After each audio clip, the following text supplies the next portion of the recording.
ஒரு நாள் நம்ம எடுத்துக்கிட்டோம் அப்படின்னா நமக்கு ஒரு 4 தடவையில இருந்து 5 தடவை வந்து நம்ம ஒரு எனர்ஜி பீக்ல இருப்போம். இந்த eat the frog theory. So ரெண்டாவது தேரி இந்த first pancake theory, do list strategy, Spartan principle, 2 day rule, இந்த இகை நம்ம ஃபாலோ பண்ணும்போது நம்ம வந்து நமக்கு பிடிச்ச வேலை மூலமா நம்ம வந்து பணம் சம்பாதிப்போம். அடுத்தது வந்து ஹரா அச்சிபு, மூணாவது வந்து 80/20 ரூல், வாபி சாபி, இம்பர்ஃபெக்ஷன்ல இருக்க அழகையும் பாருங்க.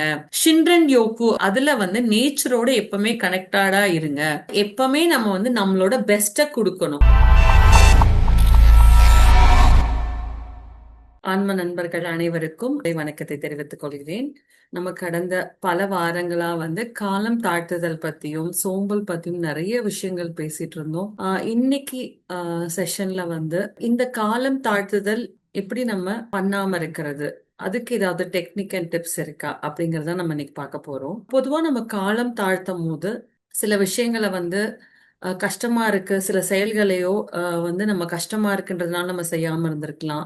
இல்ல இது ரொம்ப சின்ன வேலை, குறைந்த நிமிடங்கள் தான் நடக்கும் எடுக்கும், அதுக்கப்புறம் பின்னாடி பாத்துக்கலாம் அப்படின்னு ஏதாவது ஒரு காரணங்களாக நம்ம அந்த செயலை வந்து நம்ம காலம் தாழ்த்திட்டு இருப்போம். ஆனா இப்படி செய்யும் போது என்ன ஆகும்னா, ஒரு இதனால நமக்கு வந்து ஒரு மன அழுத்தம், நம்மளை பத்தியே வந்து நமக்கு ஒரு நல்ல அபிப்பிராயம் இல்லாம போயிடும். அது எப்படின்னு பாத்தீங்கன்னா, சில விஷயங்களை நம்ம வந்து பண்ணாம சரி நாளைக்கு பாத்துக்கலாம், இது கடினமா இருக்கோ இல்ல இது எளிதா இருக்கு, நாளைக்கு கூட பண்ணிடலாம் காலையில எந்திரிச்ச உடனே அப்படின்னு நம்ம நினைக்கிறோம்னா, இந்த செயல்கள் வந்து செய்யப்படாம இதனால நமக்கு ஒரு மன அழுத்தம், இல்ல அது கட்டாயம் முடிக்க வேண்டிய ஒரு சூழ்நிலையில முடிக்க முடியுமா இந்த காலத்துக்குள்ள அப்படிங்கிற ஒரு பயம், இப்படியெல்லாம் சேர்ந்து என்ன ஆகும்னா இது ஒரு சைக்கிள் மாதிரி ஆயிடும். நம்ம ஏதோ ஒரு காரணத்துக்காக அந்த செயலை செய்யாம இருக்கோம், அந்த செயல்னால நமக்கு ஒரு பயமோ ஒரு பதட்டம், ஏதாவது ஒரு விஷயம் நடக்கலாம், இல்ல நம்மளை பத்தியே நமக்கு ஒரு தப்பான அபிப்பிராயம் லைட்டா வரும், என்ன நான் இந்த வேலையை செய்யாம இருக்கேன் அப்படிங்கிற மாதிரி. திரும்ப வந்து பாத்தீங்கன்னா இது நமக்கு ஒரு தாழ்வு மனப்பான்மையை உண்டாக்கும். அந்த தாழ்வு மனப்பான்மையானால திரும்ப வந்து நம்ம அந்த செயலை செய்யாமையே இருப்போம். இது தொடர தொடர என்ன ஆகும்னா நம்மளை பத்தியே நமக்கு தேவையில்லாத பிலீஃப் வந்து நமக்கு உருவாக ஆரம்பிக்கும். சோ இது வந்து பாத்தீங்கன்னா ப்ரோகாஸ்டினேஷன் டூம் சைக்கிள், அப்படி லூப் இல்ல சைக்கிள் அப்படின்னு சொல்றாங்க. சோ இதுல இருந்து எப்படி நம்ம வெளியில வர்றது, இந்த சைக்கிள்குள்ள சிக்கிட்டோம் அப்படின்னா இதுல இருந்து வெளியில வர கொஞ்சம் கஷ்டமாயிடும். சோ இந்த சைக்கிள்குள்ள போகாம இருக்கிறதுக்கு என்னென்ன டெக்னிக்ஸ் நம்ம யூஸ் பண்ணலாம் அப்படிங்கறது பார்க்கலாம். பொதுவா வந்து எல்லாருக்குமே தெரியும், சிர்காடியன் சைக்கிள் அப்படின்ற ஒரு சைக்கிள் இருக்கு எல்லாத்துக்குமே. சோ இந்த சைக்கிள் என்ன சொல்லுது அப்படின்னா, மனிதனுக்கு வந்து பாத்தீங்கன்னா 24 மணி நேரத்துல ஒரு ஒரு உறுப்புகள் ஒரு ஒரு 2 மணி நேரம் அதனோட வேலை செயல்பாடுகள் வந்து ரொம்ப அதிகமா இருக்கும். இப்ப காலை எழுந்த உடனே பாத்தீங்கன்னா பெருங்குடல் அந்த மாதிரியான அதோட கழிவேற்றம் பண்றது, இந்த மாதிரியான வேலைகள் வந்து அந்த நேரம் வந்து அந்த உறுப்பு பண்ணும். இப்படி ஒரு ஒரு உறுப்புக்கும் ஒரு ஒரு டைம் இருக்கும். இது வந்து பயாலஜிக்கல் கிளாக் அப்படின்னு சொல்லுவாங்க. இத வந்து நம்ம பேஸ் பண்ணி நம்மளோட செயல்களை வந்து நம்ம பிரிச்சு அதை வந்து செய்யணும் அப்படின்னு சொல்றாங்க. அதாவது காலையில பாத்தீங்கன்னா எல்லாருமே ரொம்ப வந்து ஃப்ரெஷ்ஷா இருப்போம், மனம் வந்து கொஞ்சம் அமைதியா இருக்கும். நம்ம வந்து நல்லா தூங்கி எந்திரிச்சிருந்தோம் அப்படின்னா, அந்த ரெஸ்ட் நல்லா எடுத்திருந்தோம் அப்படின்னா நமக்கு வந்து அந்த மனம் அப்படிங்கிறது, மைண்ட் அப்படிங்கிறது ரொம்ப ஃப்ரெஷ்ஷா இருக்கும். அந்த நேரத்துல எந்த ஒரு கடினமான வேலை இல்ல ஒரு அறிவை கொண்டு செய்யக்கூடிய வேலைகள் எல்லாமே நம்ம காலையில ரொம்ப வந்து இயல்பா நம்மளால பண்ண முடியும். இந்த சைக்கிளை பேஸ் பண்ணி நம்மளோட வேலைகளை நம்ம அதற்கு ஏற்றாற் போல லிஸ்ட் பண்ணணும் அப்படின்னு சொல்றாங்க. அப்போ காலையில கடினமான வேலைகள், மதியம் ஆக ஆக மீடியமா கடினமா இருக்கிற வேலைகளை செய்யணும். இரவு வரும்போது ரொம்ப நம்ம உடலும் மனமும் வந்து பாத்தீங்கன்னா ரொம்பவே சோர்வா இருக்கும். அப்ப அதற்கு ஏற்றாற் போல ரொம்ப எளிதா பண்ணக்கூடிய செயல்கள், அதாவது அறிவை ரொம்ப பிரதானமா உபயோகப்படுத்தாம ஒரு மைல்டா பிசிக்கல் ஆக்டிவிட்டி மாதிரி இருந்தது அப்படின்னா நம்மளால அந்த வேலைகளை செய்யறதுக்கும் மனமும் உற்சாகமா இருக்கும், நம்மளோட உடலும் அதற்கு ஏத்த மாதிரி இயந்து கொடுக்கும். நம்ம வந்து இந்த கால தாமதப்படுத்துதலுக்கு வந்து நிறைய நீங்க வெளியில நம்ம புத்தகங்கள், இந்த செல்ஃப் மோட்டிவேஷன் புக்ஸ் பார்த்தோம்னா நம்ம வந்து நம்ம ரொட்டீன் வச்சுக்கணும், டு டூ லிஸ்ட் வைக்கணும், அப்படியெல்லாம் வந்து நிறைய முக்காவாசி நேரங்கள்ல இதை தான் பிரதானப்படுத்தி சொல்லியிருப்பாங்க. இதற்கு பின்னாடி இருக்கிற நம்மளோட மனத்தின்மையையும் நம்ம இந்த காலதாமதத்துக்கு பின்னாடி இருக்கிற மனத்தின்மையை நம்ம பார்க்கணும். காலதாமதப்படுத்துறதுன்றது வந்து பாத்தீங்கன்னா ஒரு மனம் சார்ந்த விஷயமும் கூட. அந்த மனத்தின்மை இல்ல ஒரு மன அமைப்பு இருக்கணும். நம்ம வேலையை நம்ம அந்த உடனே உடனே செய்யறதுக்கு. இதற்கு வந்து நம்ம இயல்பா சில பழக்கங்களை மட்டும் பழகிக்கிட்டா பத்தாது. அந்த செயல்கள் வந்து கட்டாயம் முக்கியமானதா இல்ல முக்கியம் அல்லாததான்றத நம்ம கண்டுபிடிக்கணும். இப்ப பழக்கங்கள் வந்து பழக்கங்களை பொறுத்த வரைக்கும் அதை நம்ம பழகிட்டோம்னா நம்மளோட உடலும் மனமும் நம்மளை அறியாமையே அன்கான்சியஸா சில பழக்கங்களை நம்ம செஞ்சுக்கிட்டு இருப்போம். அந்த மாதிரியான ஒரு சுழற்சிக்குள்ளேயும் நம்ம வந்து போயிடக்கூடாது.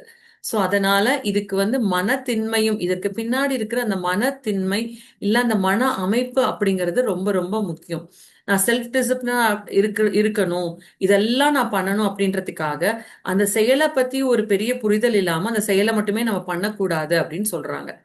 அடுத்தது வந்து அல்ட்ராடேரியன் சைக்கிள் அப்படிங்கிற ஒரு சைக்கிள் இருக்கு. அதாவது இந்த சைக்கிள் என்ன சொல்லுது அப்படின்னா, நம்மளோட ஒரு வேலையை செய்யறதுக்கு அந்த கால அளவை வந்து நம்ம வைக்கணும்னு சொல்றாங்க இல்லையா. இத வந்து இந்த செயலை இவ்வளவு மணிக்குள்ள நான் செய்யணும் இல்ல இத்தனை நாளுக்குள்ள செய்யணும் அப்படிங்கறது மட்டும் நம்ம வந்து கனெக்ட் பண்ணக்கூடாது. நம்மளோட சக்தியையும் நம்ம கனெக்ட் பண்ணணும், அதாவது எனர்ஜியையும் நம்ம கணக்கு பண்ணணும் அப்படிங்கிறாங்க. இதுவும் நம்மளோட பயாலஜிக்கல் சைக்கிள் போல இருக்கும். ஆனா அது கிடையாது. ஒரு நாள் நம்ம எடுத்துக்கிட்டோம் அப்படின்னா நமக்கு ஒரு 4 தடவையில இருந்து 5 தடவை வந்து நம்ம ஒரு எனர்ஜி பீக்ல இருப்போம். ஒரு காலை நேரம் எடுத்தோம் அப்படின்னா ஒரு 90 நிமிடங்கள், அதாவது இந்த எனர்ஜி சைக்கிள் அப்படிங்கிறது ஒரு 90 ல இருந்து 120 நிமிடங்கள் இருக்கும் அப்படிங்கிறது கண்டுபிடிச்சிருக்காங்க. சோ இந்த 90 நிமிடமோ இல்ல இந்த 120 நிமிடங்களோ நம்ம ஒரு எனர்ஜி சைக்கிள்ல இருப்போம். சோ முதல்ல அதுல வந்து 3 விதமா இருக்கும். முதல்ல நம்ம இந்த சைக்கிள் ஆரம்பிக்கும் போது மெல்லமா ஆரம்பிக்கும். சோ ஒரு அரோசல் மாதிரி ஒரு வேலை செய்யறதுக்கு நமக்கு ஒரு ஈர்ப்பு, ஒரு ஆசை உண்டாகும். அதுக்கப்புறம் அந்த எனர்ஜி வந்து பாத்தீங்கன்னா ஒரு பாதி நேரம் ஆனோடனே ஒரு பீக்ல இருக்கும். அப்ப நம்மளோட மூளை, நம்மளோட உடல் எல்லாமே ரொம்ப ஒரு அந்த எனர்ஜியா ஒரு ரொம்ப எனர்ஜெட்டிக்கா இருக்கும். அதுக்கப்புறம் பாத்தீங்கன்னா அந்த சைக்கிள் முடியிற நேரத்துல நம்ம வந்து சோர்வு வந்துரும். அதை நீங்க நம்ம ஸ்ட்ரெஸ்ன்னு சொல்லிக்கலாம், அது வந்து உடல்ல இருக்கலாம் இல்ல மனதளவுல இருக்கலாம். சோ இப்படி இந்த சைக்கிள் வந்து ஒரு நாளுக்கு ஒரு நபருக்கு 4 தடவை வந்து வரும்னு சொல்லியிருக்காங்க.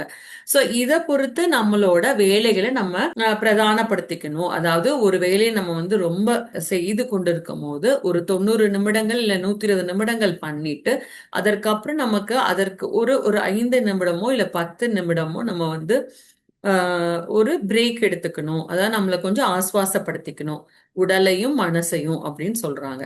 இது வந்து அல்ட்ராடேரியன் சைக்கிள். சோ இது 2 சைக்கிள் வந்து நம்ம யாருக்கு எந்த சைக்கிள் பிடிக்குதோ அதை நம்ம வந்து ஃபாலோ பண்ணலாம். பொதுவா ஒருத்தர் ஒருத்தரை போல வந்து இருக்கிறது கிடையாது. உதாரணத்துக்கு பாத்தீங்கன்னா சில பேருக்கு இரவு வந்து காலதாமதமா அவங்களால முழிச்சிட்டு இருக்க முடியும். ஆனா காலையில அவங்களால வந்து ஏர்லியா எந்திரிக்க முடியாது. சிலருக்கு பாத்தீங்கன்னா அதிகாலையில் எந்திரிக்க முடியும். ஆனா பின்னேற இரவு வந்து அவங்களால ரொம்ப நேரம் நம்ம வந்து தூக்கத்தை வந்து கட்டுப்படுத்த முடியாது. சோ இந்த மாதிரியான ஒருத்தரும் அவர்களை வந்து நல்ல சுய ஆராய்ஞ்சு எது வந்து அவங்களுக்கு ஒத்து போகுமோ அந்த இதை வந்து நம்ம ஃபாலோ பண்ணோம் அப்படின்னா நம்ம செயல்களை வந்து அந்த முக்கியமான செயல்களை நம்ம கரெக்டா நம்ம செஞ்சுடுவோம். இதுக்கப்புறம் இன்னும் ஒரு 3 தேதி இருக்கு. அதாவது இதுமே எல்லாருக்குமே தெரிஞ்சிருக்கும். ஆனா திரும்ப நான் வந்து இந்த இடத்துல பதிவிடுறேன். இந்த பேர்ல வந்து ஒரு புக்கு கூட இருக்கு, ஈட் த ஃப்ராக் அப்படின்னு சொல்லிட்டு. அதாவது இதுல என்ன, இதனோட சாராம்சம் என்ன அப்படின்னு பார்த்தா, எது வந்து ரொம்ப கஷ்டமானதோ இல்ல நமக்கு பிடிக்காத ஒரு முக்கியமான வேலையோ அத வந்து நாள் பொழுது ஆரம்பிக்கும் போது நம்ம முதல்ல அதை முடிச்சிடணும் அப்படின்னு சொல்றாங்க.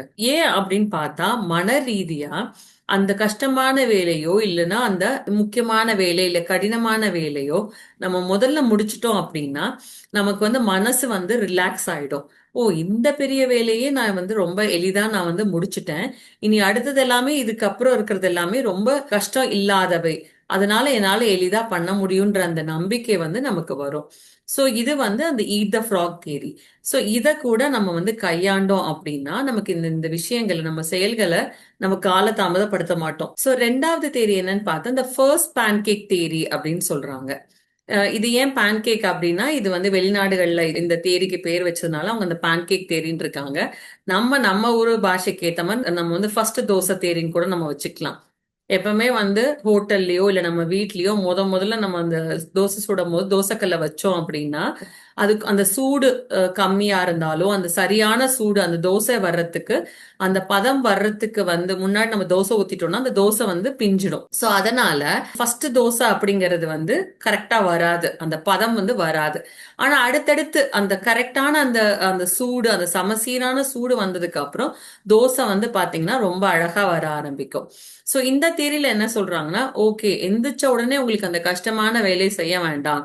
ஏன்னா சில பேருக்கு வந்து எடுத்த உடனே இந்த வேலையை செய்யணுமா, சரி கொஞ்ச நேரம் இருந்துட்டு நான் செய்யறேன் அப்படிங்கிற மாதிரியான ஒரு மன அமைப்பு இருக்கிறவங்க கொஞ்சம் ஒரு மீடியமா கஷ்டமா இருக்கிற வேலையை முதல்ல செஞ்சுட்டு அதுக்கப்புறம் ரெண்டாவதா இந்த கஷ்டமான வேலையை வந்து செய்யலாம். அந்த தோசைக்கல் வந்து சூடு அந்த சரியான சூடு வர்றதுக்கு முன்னாடி ஊத்துற தோசை பிஞ்சு போயிடுதோ அந்த மாதிரியான ஒரு மன அமைப்பு, கஷ்டமான வேலைன்னா நான் கொஞ்ச நேரம் கழிச்சு செய்யறேன் அப்படிங்கிற மாதிரி மன அமைப்பு இருக்கிறவங்க முதல்ல கொஞ்சம் மீடியமா கஷ்டமா இருக்கிற வேலையை முதல்ல செஞ்சுட்டு அடுத்து இதுக்கப்புறம் வந்து பாத்தீங்கன்னா அந்த மன அமைப்பு அவங்களுக்கு செட் ஆயிடும். அப்போ அந்த கஷ்டமான வேலையை வந்து நம்ம செய்யலாம். சோ இது ரெண்டாவது வகையான தேரி, ஃபர்ஸ்ட் பேன்கேக் தேரி. ஆனா நம்மளோட புரிதலுக்காக ஃபர்ஸ்ட் தோசை தேரி நம்ம மாத்திக்கிட்டோம். சரி இந்த ரெண்டு தேரியோ இல்ல எனக்கு இந்த சைக்கிளோ எல்லாம் வந்து எனக்கு கஷ்டமா இருக்கு அப்படின்னா வாரன் பஃபட் அவர்கள் எல்லாருக்குமே தெரியும். அவர் வந்து உலக கோடீஸ்வரர்கள முக்கியமான ரேங்க்ல அவர் இருக்காரு. அவரு சொல்ற ஒரு தேரி என்னன்னா டூ லிஸ்ட் ஸ்ட்ராட்டஜி அப்படின்னு சொல்றாரு. அது என்ன அந்த லிஸ்ட் ஸ்ட்ராட்டஜி அப்படின்னா முதல்ல உங்க வாழ்க்கையில முக்கியமான 25 கோல்ஸ வந்து நீங்க எழுதிடுங்க அப்படின்னு சொல்றாரு. அந்த 25 கோல் எழுதினதுக்கு அப்புறம் அது வந்து ஒரு காலத்துல எழுதுங்க. ரெண்டாவது காலத்துல இந்த 25ல எது வந்து ரொம்ப முக்கியமான 5 கோல் அப்படிங்கறத அடுத்த பக்கம் எழுதுங்க. சோ அப்போ உங்களோட மனசையும் உங்களோட எனர்ஜியையும் உங்களோட நேரத்தையும் இந்த 5 விஷயத்துல வந்து ரொம்ப ஒரு போக்கஸ்டா இருங்க அப்படின்னு சொல்றாங்க. ஏன் வந்து அந்த முக்கியமான 5 நம்ம தனியா எழுத சொல்றாங்க அப்படின்னா அப்பதான் நம்மளோட அந்த ஃபோக்கஸ் வந்து ரொம்ப ஒரு லேசர் ஷார்ப்பா இருக்கும். இல்லைன்னா நம்ம வந்து எதுவுமே நம்ம ஸ்பெசிஃபிக்கா நம்ம வந்து முடிவு பண்ணாம இருந்தோம் அப்படின்னா நம்மளோட காலமும் நம்மளோட நேரமும் நம்மளோட பணமும் வந்து பாத்தீங்கன்னா இந்த 25 விஷயங்கள்ல வந்து நமக்கு எல்லாமே ஒரு டைவர்சிஃபையா ஆயிடும். ஃபோக்கஸ் வந்து பாத்தீங்கன்னா எது மேலுமே ஒரு ஷார்ப் ஃபோக்கஸ் இல்லாம அங்க கொஞ்சம் இங்க கொஞ்சம்ன்ற மாதிரி ஆகி எதுவுமே பண்ண முடியாத ஒரு சூழ்நிலைக்கு நம்ம வந்து தள்ளப்படுவோம். அதனால வந்து 25 இதை வந்து நம்ம எழுதிட்டு அதுல முதல் 5 முக்கியமான 5 வந்து நம்ம தனியா எழுதி அதற்கு கால நேர அளவு நான் இந்த கோலை இந்த நேரத்துக்குள்ள இப்படி முடிக்கணும் அப்படிங்கிற மாதிரி நம்ம வந்து எழுதிட்டு அந்த 5 முடிஞ்சதுக்கு அப்புறம் நம்ம திரும்பவும் வந்து 25 லிஸ்ட் பண்ண சொல்றாங்க. சில நேரங்கள்ல அந்த விடுபட்டு போன 20ல இருந்து கூட இந்த 25 வந்து வரலாம். திரும்ப வந்து அந்த 25ல இருந்து நம்ம 5 கண்டுபிடிக்கணும். சோ இப்படி நம்ம வந்து அந்த டூ லிஸ்ட் ஸ்ட்ராட்டஜி பண்ணிட்டே இருந்தோம்னா நம்ம வாழ்க்கையில மிக முக்கியமான விஷயங்களை நோக்கி நம்மளோட பயணம் எப்பவுமே இருந்துட்டு இருக்கும். ஸ்பார்டன் பிரின்சிபல் அப்படின்னு ஒரு பிரின்சிபல் இருக்கு. நம்ம எல்லாருக்குமே தெரியும் இந்த ஸ்பார்டன் சோல்ஜர்ஸ் வந்து அவங்களோட கோல்ல வந்து ரொம்ப ரொம்ப ஷார்ப்பா இருப்பாங்க. அதற்கு என்ன தடைகள் வந்தாலும் அதை வந்து உடைச்சிட்டு அவங்களோட கோலை போய் அடையணுங்கிறது தான் இந்த ஸ்பார்டனோட வீரர்களுக்கு வந்து மிக முக்கியமான சிறப்பம்சம் நம்ம நினைச்சிட்டு இருப்போம். ஆனா இன்னொரு அம்சமும் அந்த ஸ்பார்டன் சோல்ஜர்களுக்கு இருக்கு.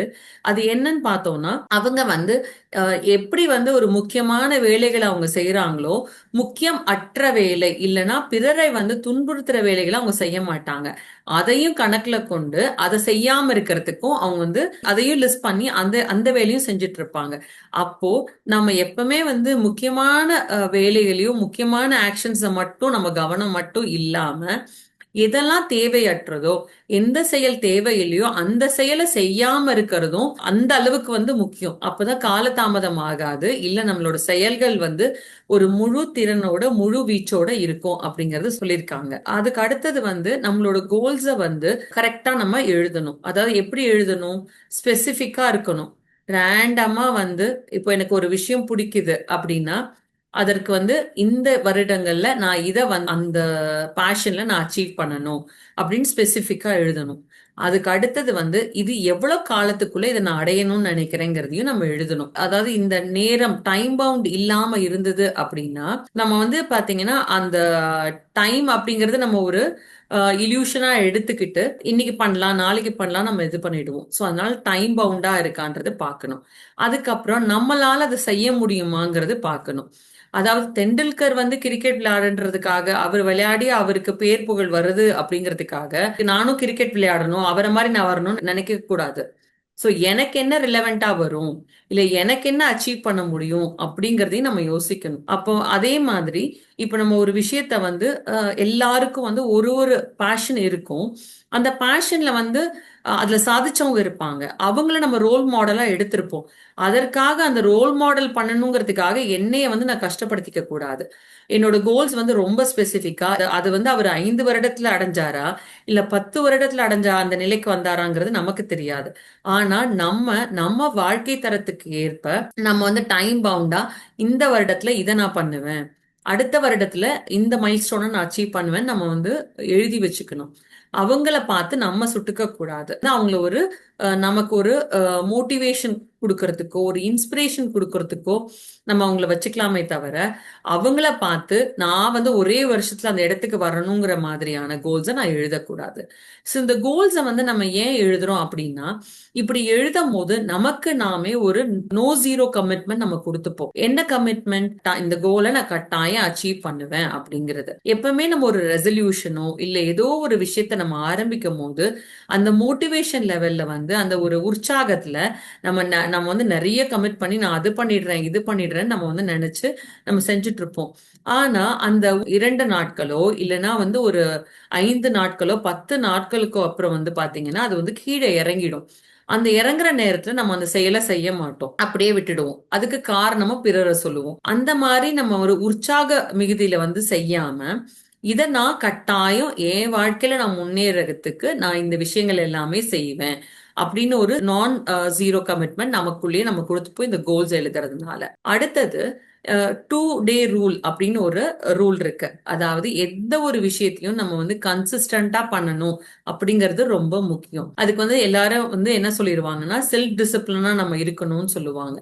இதற்கும் வந்து பாத்தீங்கன்னா செல்ஃப் டிசிப்ளின் அப்படிங்கிறது எல்லா நாளும் எப்படி இருந்தாலும் நான் பண்ணுவேன் அப்படிங்கறது நம்ம வந்து ரிலன்ட்லெஸ்ஸா இருக்கிறத பத்தி சொல்லல. கன்சிஸ்டண்டா நம்ம பண்ணணும். ஆனா எந்த இடத்துல நம்ம வந்து பல பேரால வந்து அதை வந்து ஃபாலோ பண்ண முடியாம போயிரும் அப்படின்ற எந்த மாதிரியான இடங்கள் அப்படின்னு பார்த்தா, சில நேரங்கள்ல ஏதாவது ஒரு சூழ்நிலை வரும், ஒரு சுச்சுவேஷன் வரும் நம்மளால செய்ய முடியாத மாதிரி.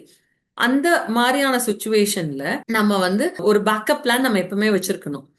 ஒரு சுச்சுவேஷன் வந்தா நம்ம என்ன பண்ணுவோம், இல்ல நமக்கு வந்து ஒரு உடல்நிலை சரியில்லை ஒரு ரெஸ்ட் தேவைப்படுது அப்படின்னா நம்ம என்ன செய்ய போறோம் அப்படிங்கறத நம்ம முதலே ஒரு பேக்கப் பிளான் வச்சிருந்தோம்னா நம்ம மனசு வந்து ஓகே இது ஏற்கனவே நம்ம வந்து யோசிச்சு இதற்கான ஒரு மாற்று வழியை நம்ம ஏற்கனவே யோசிச்சு வச்சிருந்தோம்னா மனசுக்கு ஒரு ஷாக் இருக்காது. அப்புறம் அதையே வந்து பழகிடாது. அதனால இந்த 2 டே ரூல்ல என்ன சொல்றாங்கன்னா, ஏதாவது ஒரு விஷயம் நம்ம செஞ்சுட்டு இருக்கும் போது ஒரு நாள் அது செய்யாம விட்டோம்னா பரவாயில்ல, ஆனா 2வது நாளும் அந்த விஷயத்த நம்ம பண்ணாம இருக்க கூடாது. கட்டாயம் நம்ம செய்யணும். 2 டேஸ் ஒரு ஒரு விஷயத்த நம்ம வந்து கன்சிஸ்டன்டா பண்ணிட்டு இருக்கும் போது ஒரு நாள் நம்ம தவற விடலாம், 2வது நாள் கட்டாயம் தவற விடக்கூடாது. இந்த ரூலையும் நம்ம ஃபாலோ பண்ணிட்டே இருந்தோம் அப்படின்னா நம்ம வந்து கன்சிஸ்டன்டா நம்ம பண்ணுவோம். திரும்பவும் சொல்றேன், செல்ஃப் டிசிப்ளினும் வந்து பாத்தீங்கன்னா ஒரு மனம் சார்ந்த விஷயம். சோ இது வந்து அந்த 2 டே ரூல்ல சொல்லப்பட்டிருக்கு. இது போக நிறைய ஜப்பான் மக்கள் யூஸ் பண்ற டெக்னிக்ஸும் இருக்கு. அதுல முதல் விஷயமாக ஈகிகாய், அதாவது நம்ம என்ன விஷயம் நமக்கு பிடிக்குது, எது மேல நமக்கு பேஷன் இருக்கு, இந்த உலகத்துக்கு நம்ம என்ன எந்த செயல் நம்ம செய்ய போறோம், இப்படி பணம் சார்ந்த உலகத்துல நம்ம இருக்கோம். சோ அந்த பணம் எந்த செயல் நமக்கு கொடுக்கும், இப்படி 4 விஷயத்த கொண்டதுதான் வந்து இகிகாய். இந்த இகிகாய் நம்ம ஃபாலோ பண்ணும் போது நம்ம வந்து நமக்கு பிடிச்ச வேலை மூலமா நம்ம வந்து பணம் சம்பாதிப்போம். இல்ல அது மூலமா நமக்கு ஒரு பணம் சார்ந்த இந்த உலகத்துல நம்ம வாழ்றதுக்கு நமக்கு ஏதுவா இருக்கும்னு சொல்றாங்க. இது வந்து ஈகிகாய். அடுத்தது வந்து ஹரா அச்சிபு அப்படின்னு சொல்லுவாங்க. இது என்னன்னு பார்த்தோம்னா நம்ம வந்து நம்மளோட உணவு அப்படிங்கிறது தான் நமக்கு வந்து ஆற்றலா கன்வெர்ட் ஆகுது.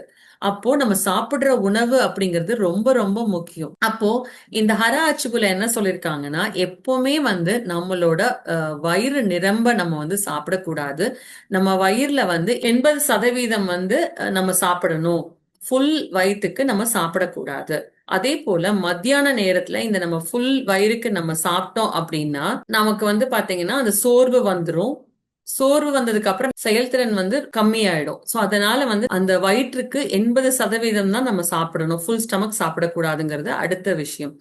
மூணாவது வந்து 80/20 ரூல் அப்படின்னு சொல்லுவாங்க. இது என்ன 80/20 ரூல் அப்படின்னா, நம்மளோட 20% வேலைகள் நமக்கு 80% செயல்களை நமக்கு செஞ்சிருக்கும். சோ நம்மளோட செயல் வந்து 20% தான் இருக்கும். ஆனா நமக்கு அந்த பெர்ஃபார்மன்ஸ் அப்படிங்கிறது 80% நமக்கு கிடைச்சிருக்கும். சோ அப்போ நம்ம செயல்களை நம்ம லிஸ்ட் பண்ணும் போது எந்த 20% நம்ம பண்ணணும் அப்படிங்கறத நம்ம பாத்துக்கணும். இன்னும் ஜப்பானிய இதுல வந்து பாத்தீங்கன்னா சோஷன் அப்படின்னு ஒரு ஒரு ரூல் இருக்கு. அந்த சோஷன் ரூல்ல என்ன சொல்றாங்கன்னா, எப்பவுமே எந்த ஒரு விஷயத்த நம்ம கத்துக்கும் போதும் அது நம்ம கத்துக்கிற ஸ்டேஜ்ல இருந்தாலும் சரி, இல்ல கத்துக்கிட்டே இருக்கும் போது இருக்கிற மனநிலைமையிலும் சரி, நம்ம வந்து எப்பவுமே அந்த புதுசா கத்துக்கிறதுக்கு பிகினர்ஸ் ஓட மைண்ட் செட்ல நம்ம இருக்கணும் அப்படிங்கறது சொல்றாங்க. அந்த மாதிரியான ஒரு மனநிலைமையில நம்ம எப்பவுமே எல்லா விஷயத்தையும் கத்துக்கணும். இதை வந்து நான் கத்துக்கிட்டேன், இந்த ஸ்கில்ல வந்து நான் பெர்ஃபெக்ஷனா இருக்கேன் அப்படிங்கிற மாதிரி நம்ம யோசிக்காம எப்பவுமே கத்துக்கும் போது அந்த லேர்னர்ஸ் பிகினர் மைண்ட்ல நம்ம இருக்கணுங்கிறது சோஷன் அப்படிங்கிற அந்த ஜப்பானியர் டெக்னிக். அடுத்து வந்து வாபி சாபி. இந்த வாபி சாபியோட இம்பார்ட்டன்ஸ் என்னன்னா, நம்ம எல்லாருமே மனிதனா இருக்கிற எல்லாத்துக்குமே பெர்ஃபெக்டா பண்ணணும்னு நம்ம நினைப்போம். அந்த செயல் வந்து ரொம்ப சீர்தூக்கி நம்ம பண்ணணும்ன்ற அந்த எண்ணத்துல வந்து சில நேரங்கள அதனாலேயே நமக்கு அந்த பயத்துல நம்ம வந்து இந்த வேலையை செய்யாம இருந்துருவோம். அதனால வாபி சாபில சொல்லியிருக்கிறது, இம்பர்ஃபெக்ஷன்ல இருக்க அழகையும் பாருங்க. எல்லாமே பெர்ஃபெக்டா பண்ணணும்ன்ற அவசியம் கிடையாது. சில நேரங்கள்ல அந்த செயல் வந்து ரொம்ப ஒரு சாதாரண இம்பார்ட்டன்ட் இல்லாத ஒரு விஷயமா இருக்கும். ஆனா அந்த இம்பார்ட்டன்ட் இல்லாத விஷயத்துல நீங்க பெர்ஃபெக்டா பண்ணணுன்றதுக்காக ஏகப்பட்ட டைமையும் எனர்ஜி நீங்க வேஸ்ட் பண்ண தேவையில்லைன்னு சொல்றாங்க. சோ இம்பர்ஃபெக்ஷன்லயும் அழக பாருங்க. பெர்ஃபெக்ஷனே வேணும் அப்படிங்கறதுல அதே சிந்தனையில நிறைய விஷயங்களை வந்து இழந்துடாதீங்க அப்படிங்கிறது பாபி சாபில சொல்லியிருக்கிறது. ஷின்ரன் யோகு அப்படிங்கிற ஒரு இது இருக்கு. அதுல வந்து நேச்சரோட எப்பவுமே கனெக்டடா இருங்க. அவங்களோட ஸ்ட்ரெஸ் அப்படிங்கிறது இந்த நேச்சரே வந்து உங்களுக்கு சரி பண்ணி கொடுத்துடும். இதுக்கு இன்னொரு ஒரு சொல்யூஷன் என்ன சொல்றாங்கன்னா, இப்ப நம்ம நிறைய பேர் சிட்டிஸ்ல இருக்கோம். ஆனா யார் யாருக்கு முடியுமோ அவர்கள் வந்து என்ன பண்ணலாம்னா, காலையில எந்திரிச்ச உடனே ஒரு பால்கனி டோரோ இல்லைன்னா ஒரு ஜன்னலோ எதை திறந்தா சில மரங்களோ இல்ல இது பசுமையா உங்க கண்ணுக்கு அந்த புடிச்ச மாதிரி ஒரு இயற்கை காட்சி பார்க்க முடியும் அப்படின்னா அந்த இயற்கை காட்சியை முதல்ல காலையில எந்திரிச்ச உடனே பாருங்கன்னு சொல்றாங்க. ஏன்னா எல்லாருமே இப்ப வந்து கான்கிரீட் ஜங்கிள்ஸ்ல இருக்கும். எல்லா நாளும் நேச்சரோட இருக்கிறது அப்படிங்கிறது சாத்தியப்படாது. அதனால இந்த காலையில எந்திரிச்ச உடனே கொஞ்சம் நேச்சரை பார்க்க முடியும். காலையில எந்திரிச்ச உடனே சூரிய உதயத்தை வந்து மாடியில இருந்து பார்க்க முடியும். அந்த மாதிரி ஏதாவது ஒரு நேச்சர் ஒரு இயற்கை காட்சியை பார்க்க முடியும்னா அதை முதல்ல செய்யுங்க அப்படிங்கறத சொல்றாங்க.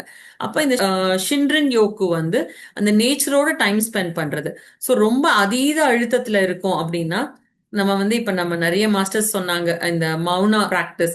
இந்த மௌனத்தை வந்து பிராக்டிஸ் பண்ண போலாம். இல்ல அதுவுமே முடியலைன்னா நம்ம குடும்பத்தோட நம்ம வந்து ஒரு வெக்கேஷன் போலாம். ஒரு நேச்சர் ஸ்பாட், ஒரு வாட்டர் ஸ்பாட்டோ இல்ல ஒரு இயற்கை சூழ்ந்த இடங்களுக்கு வந்து நம்ம போக ஆரம்பிக்கலாம். சோ அப்படி போகும்போது நமக்கு வந்து அந்த ஸ்ட்ரெஸ் அந்த அழுத்தம் அப்படிங்கிறது நமக்கு வந்து ரொம்பவே அதாவது இயற்கையாவே நமக்கு சரியாகும் இந்த ஷின்ரின் யோக்கு மூலமா. அடுத்து பாத்தீங்கன்னா கான்பாரு அப்படிங்கிற ஒரு கான்செப்ட். இந்த கான்பாருல என்னன்னா எப்பவுமே நம்ம வந்து நம்மளோட பெஸ்ட கொடுக்கணும். அந்த பெஸ்ட் அப்படிங்கறதும் பாத்தீங்கன்னா நேரத்துக்கு நேரம் மாறும். அதாவது ஒரு நாள் நான் வந்து நல்ல உடல் சுகத்துல இருக்கேன் அப்படின்னா என்னோட பெஸ்ட் வந்து அன்னைக்கு வேற மாதிரி இருக்கும். இப்ப எனக்கு வந்து ஒரு சில உடல் உபாதை இருக்கு, எனக்கு வந்து உடம்பு முடியலன்னா அன்னைக்கு என்னோட பெஸ்ட் வந்து மாறும். ஸோ பெஸ்ட் அப்படிங்கறதையும் ஒரு ஃபிக்ஸ்டு மைண்ட் செட் வச்சுக்காதீங்க. அந்த பெஸ்ட்டும் மாறும். ஸோ எப்பவுமே ஒரு செயல் செய்யும் போது அன்னைக்கு அந்த சூழ்நிலைக்கு ஏத்த மாதிரி அன்னைக்கு நம்மளோட உடல்நிலை மனநிலையை பொறுத்து எவ்வளவு பெஸ்ட் கொடுக்க முடியுமோ அந்த பெஸ்ட்டை கொடுங்க. அடுத்தது நம்ம ஒரு விஷயத்த ஆரம்பிக்கும் போது அதற்கு வந்து நிறைய சவால்கள் இல்ல நம்ம வந்து சில தடைகளையும் தாண்டி போற மாதிரி இருக்கும். அப்போ அந்த பெர்சிவரன்ஸ் அப்படிங்கிறது ரொம்ப ரொம்ப முக்கியம் அப்படிங்கறத இந்த கான்பாருல சொல்லியிருக்கிறது. அடுத்து காமன் அப்படிங்கிற ஒரு கான்செப்ட் இருக்கு. இந்த கான்செப்ட்ல வந்து நம்ம அந்த அகைன் இங்க பெர்சிவரன்ஸும் பொறுமை. இப்ப நம்ம இலக்கை அடையறதுக்கு நமக்கு பொறுமை வேணும். இப்போ ஒரு குழந்தை வந்து உருவாகி அது நம்ம கையில கிடைக்கிறதுக்கு 9 மாசங்கள் இல்ல 10 மாதங்கள் ஆகுதுன்னா அப்ப நம்ம பொறுமையா இருக்கணும். அப்போ ஒரு ஒரு செயலுக்குமான பொறுமை அப்படிங்கிறது ரொம்ப ரொம்ப அவசியங்கிறது இதை வந்து ஃபோக்கஸ் பண்ணியிருக்காங்க. ஸோ இப்படி நிறைய ஜப்பானியர் டெக்னிக்ஸும் இப்போ நம்ம பார்த்தோம்.